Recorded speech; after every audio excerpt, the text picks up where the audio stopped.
Well, I don't know if you can see it or not, but look down the rows. You see the corn coming up.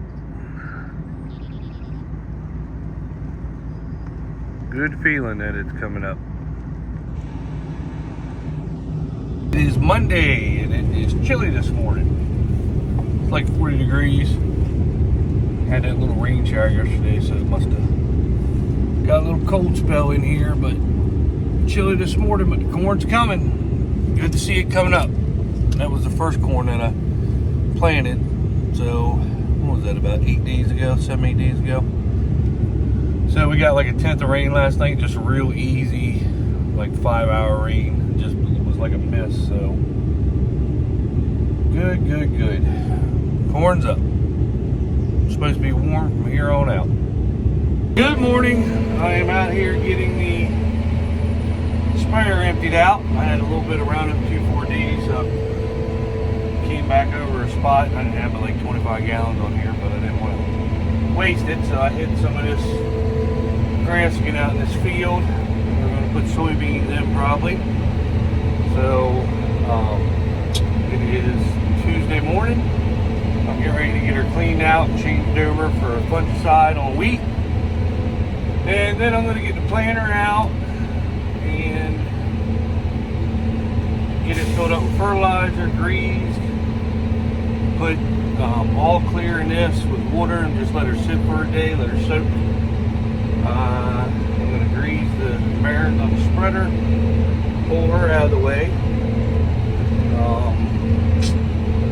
Pop's out here working out getting the field ready for me. I got to get this runway cut, so he's doing that. Then I'll go ahead and start planting. He should have that field done by the time I get done messing with everything.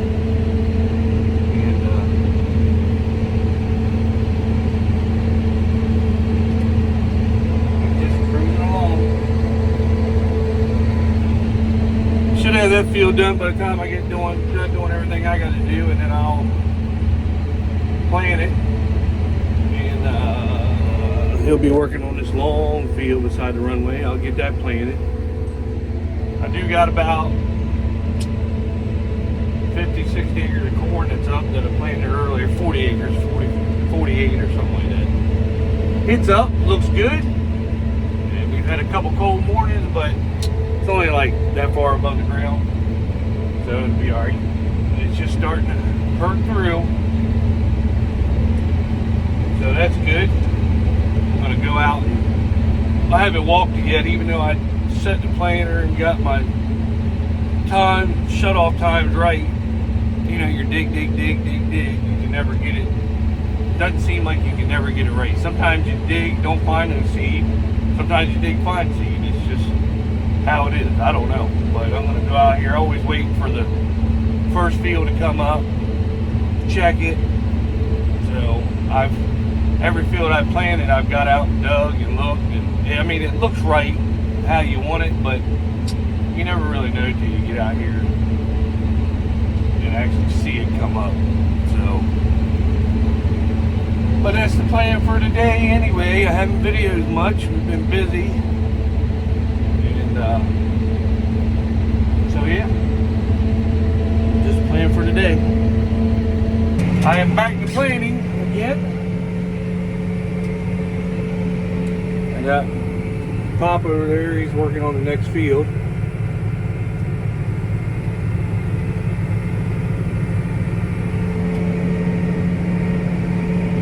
I'll even let you see me.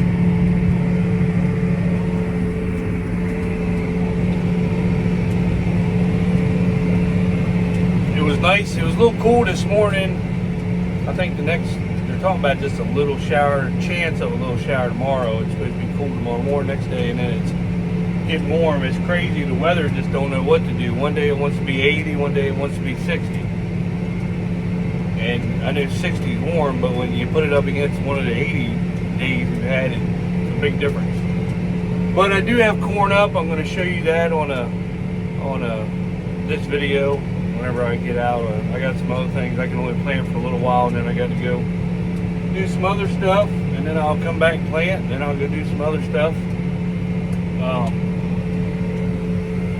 yeah, this is what's going on today. Everything seems to be, I don't want to jinx myself, so I'm not even going to say it, because I was with my buddy Tom and his boys, Thomas and Lane, and they asked me how everything was going, and I said everything was going great. And then the very next day, the air compressor on the planter quit. Well, of course, I did get a new air compressor. I think you know that from the previous video.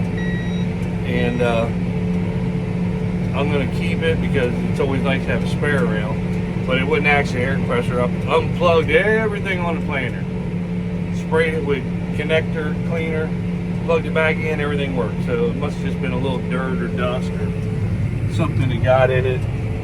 And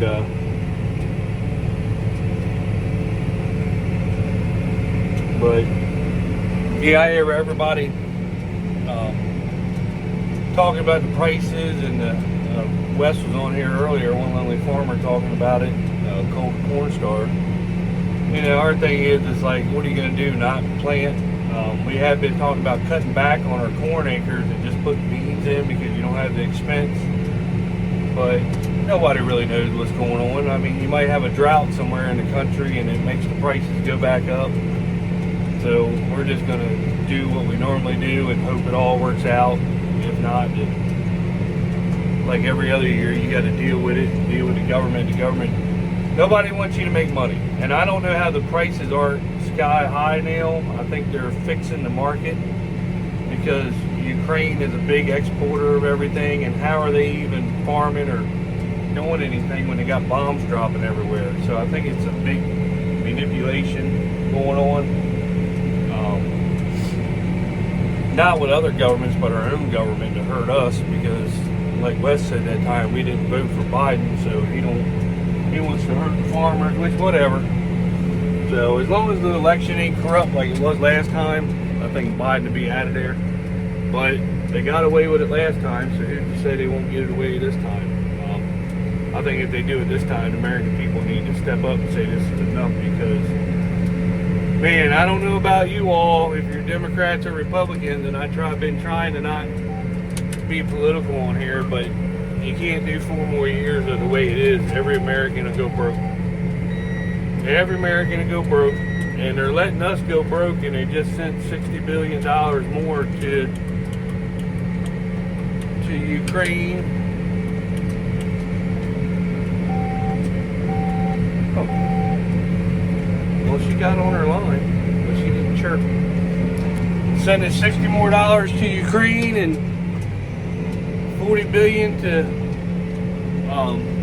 Israel, and Taiwan even got money, and they're not even in a war. But somehow we sent them $8 billion. And you know, where's our money at? If they have all this money to give other people, then obviously they're taking too much taxes out of us, the American people.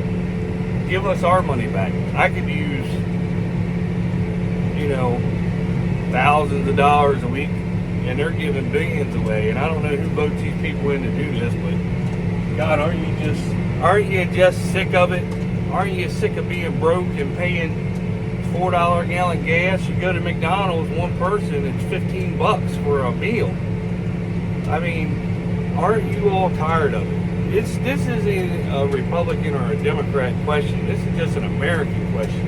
Haven't you had enough of the government wasting your money? Don't you want your money? Don't you want your money back? I mean, come on. Yeah, she got there yesterday at 5:30. Let me talk to Pop for a second. All right, I'm back. He wanted to ask me, Miss Eastern Shore Farmer went out to California, so he wanted to know if she made it out there. And her older daughter had to do something out there, so she flew out there to get like a mini vacation and hang out with her. And I don't know, but she told me gas was $7 a gallon. A cup of coffee was $10 out there. There's homeless people in tents all over the street, people pooping and peeing on the streets out there, and the cops don't do nothing about it. But hey, that's America, because nobody does anything. You know, we're giving our money to, that's what I'm just talking about. We give our money to everybody else, and we got all this crap going on here, and nobody cares. But I told her I ain't going out there, and I said, if you do something wrong or somebody does something stupid to you, don't call me. I'm not going to California to save you. I love her, but I ain't going out there to save her. She wanted to go get a mini vacation with her daughter, so it's like, go ahead. It's ridiculous. I don't really travel. We go to Ohio, Western Maryland. I might go down south a little bit, but the one place is I ain't going to New York because it's governor and everything else, the way they run it. I'd never go there. Not going to California. Not going to Chicago. I mean, it's just, you know, they don't let you protect yourself there. They want you to be a victim. They want somebody to kill you, beat you, and then they don't get in trouble. You get in trouble if you try to protect your family or protect yourself. So I'm not going to any of them places because I'm not going to be a victim. You know, at our age, when you start getting older, you don't fight and say uncle. You fight to kill them if they're trying to kill you. If somebody's trying to hit you at our age, they're trying to kill you. So it's just crazy. This world is crazy, and our government is 99% of the problem. So I don't know. Anyway, that's enough rant about politics. Let's get back to playing. I like working out here with Pop, seeing him on the tractor going. Still got years of doing it. I can't wait until my son comes to the farm. I think he's got 2 more weeks left in school, lineman school, and then he starts the CDL school. I think that's 5 weeks to get a CDL, and then once he completes all that, if he doesn't get hired as a lineman, we're going to have him on the farm and start teaching him. You know, he needs to know about, you know, the big tractor and tillage. He needs to know about this planter, this tractor and planter for corn. You know, he needs to know about this tractor and the other planter for beans. He needs to know about the sprayer, you know, what crops you put what on, how you work a field. You know, when you're planting corn, you just don't put the planter down and go. You got to plant it.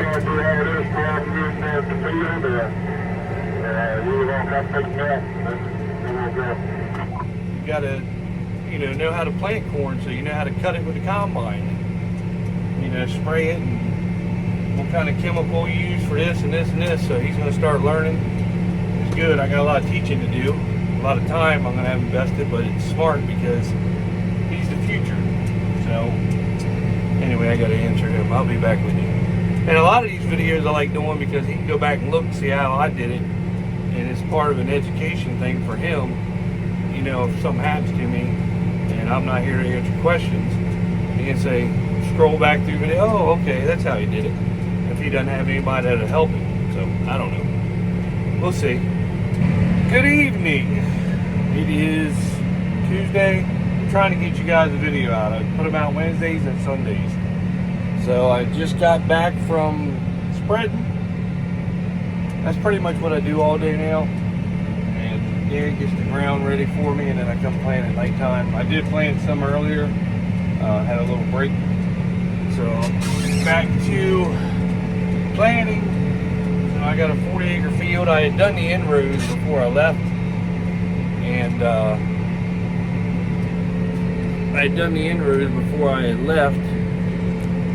so I wouldn't have to do that when I come back. So now I'm just doing all my straightaways, so it won't take no time at all to knock this out.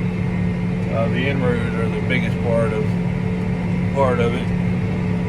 So as you can see, it is dusty. They're calling for rain, and we call this the pond field. It's got one of those bottoms in it, and we had it all, got the bottom worked out. You saw it in the video the other day, got it worked out, and it dried out real nice, real smooth, flat. So I'm going to go ahead and get it planted before it rains, and then if it doesn't dry out, get back in here and rut it up. So now I'm going to have it nice and smooth planted. I just switched hybrids. I had to fill the planter up after I did the inroads, and I switched to my all-time favorite, the 1087C Consultant, 108 day. It has been our winner for the last 2 years, and last year we had pretty much a record year because we had a lot of rain, and as good as everything else did, it still beat everything by a couple bushels. The decob 112 day was really close right there behind it. I can't remember what the number. I'm not very good with decob numbers because we don't plant a lot of it. But it did good though last year. But this stuff right here is a really good hybrid.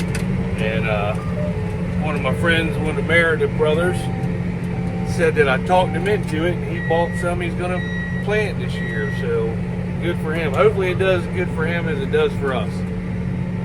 I hope it's a good year for every farmer. I don't want to see any farmer have a bad year, especially with the government we have now. I want everybody to do good, make a lot of money, be able to buy $1 million John Deere combines. So I'm rolling right along, and we've had a couple of cold days. We did have a little teeny bit of frost this morning. By the time I get done planting this field, I'll have about 300 acres in the ground. And I got a little bit of it's coming up. Didn't seem to hurt it.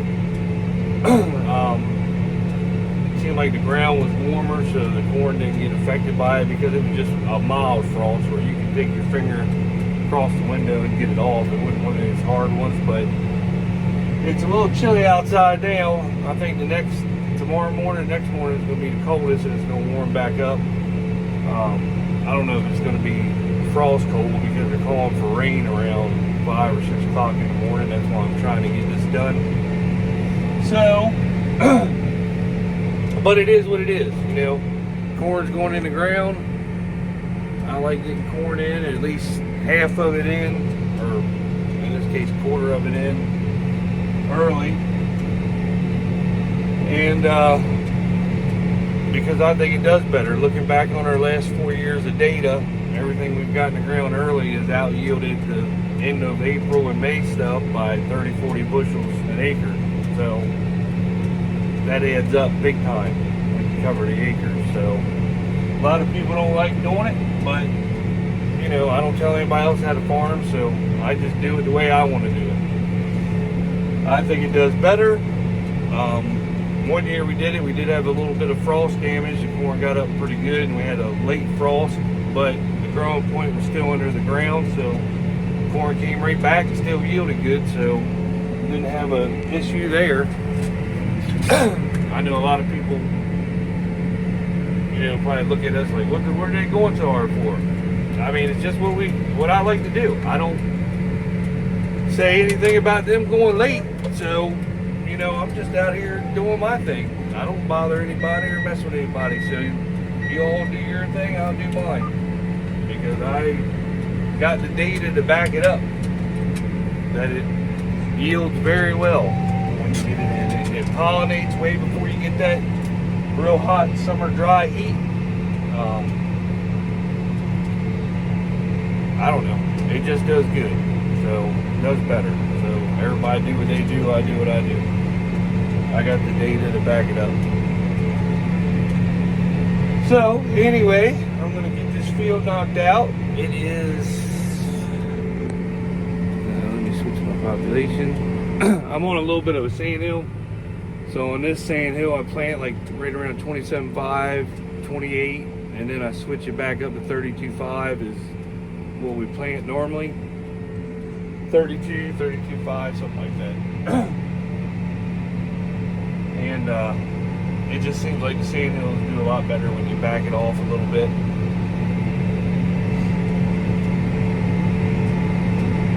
But I've done 34, 36, 32, 32.5, and when you go through with the combine, it seems like 32.5 is the sweet spot, I guess. I don't really see a yield bump in 34 and 36. Now, if you had irrigation, yeah, you could go 38, 40. It would pay for big time then. But non-irrigated ground, 32.5 seems to be the good number. Especially with these new hybrids that they're coming out with, you can really bump them up. In my opinion, now this is my opinion, once again, you can really push these new hybrids a little bit higher, and you don't have no yield lag. I mean, in my opinion, I think it works better this way. But as you can see, it is getting dry and dusty. So that's why I want to get it in the ground. I don't think they're calling, but for maybe like a 10th tomorrow morning.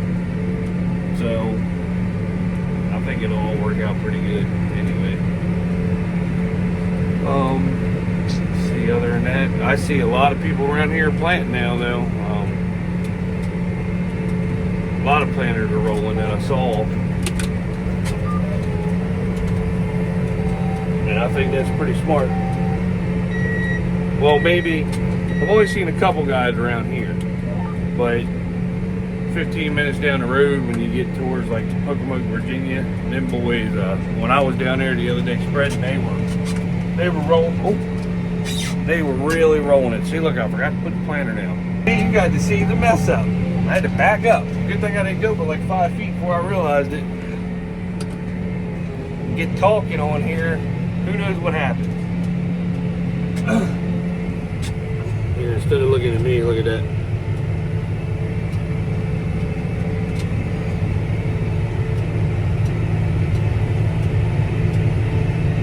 I did have one row 9, was messing up a little bit earlier, and I found out the little, I don't know what you call it. I do know what you call it, but now that I'm on video, you got the little adjuster that, the little metal thing puts the seed to the seed disc, you know, for the corn.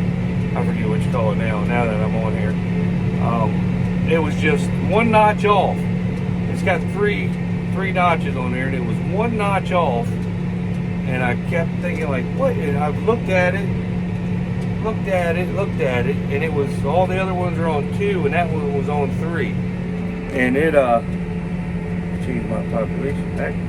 I'm getting on the sand hill, and just that one, I mean, we're talking about like a millimeter. I mean, I don't even know if it's that much. Just one notch really made that row mess up, and I caught it, you know. I don't know. I thought I had them all on 2. They worked really good on 2, and then that one was just on 3. And turned it to 2. And as you can see, the bar is staying pretty good. And the row 9 kept dipping down at a low population. So once I fix that, it's actually perfect now. If you look at it, she's holding right perfect. They're all good. That's where you want your bar at. You want it as center as can be. A little bit up is good, a little bit low is good, but you just like that. See how that row right there? Of course, when you get on the sand, it'll start doing that. You know, it's just totally different ground. So, but as you can see, it pops back up. I'm moving this camera all around, sorry. But everything seems to be going good. I'm going to get this field done and call it a night. And if it rains in the morning, we'll finally get a break, because there's been a lot of early mornings and late nights going on, which, you know, it's farming season. That's what you expect.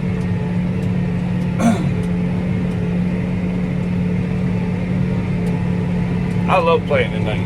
You know, a lot of people, in the house, like, oh, there's always another day tomorrow. But I like coming out here at nighttime and playing and stuff like that. It's just so peaceful. And with all the new computer stuff, you know, if you got something messed up on your, you know, it used to be you didn't have all this that would tell you, and you end up with the corn coming up. Next thing you know, you had 2 rows messing up. But now with the computers, it tells you, you know, if you got a row messing up, or it shows you exactly which one it is. So it's a little bit safer, I guess, playing at nighttime than it used to be. But I shouldn't be much longer on this anyway. So anyway, that's the video for this week. Miss Eastern Shore Farmer is in California enjoying herself. Her and her oldest daughter on a little vacation. So good for her. She works five jobs, 4 jobs, whatever. She works a lot. So she deserves it. And honey, I'm glad you're having a great time. She is right by she tried to show me the Pacific Ocean earlier, and when she did, I said, good, now I don't need to go actually visit it. I already saw it. So good for her. I'm glad she's enjoying herself, and now I can get some work done, because normally she's like, oh, I love you so much, you know, blah blah blah, always hanging all over me. So now I get a break. Anyway, see you later.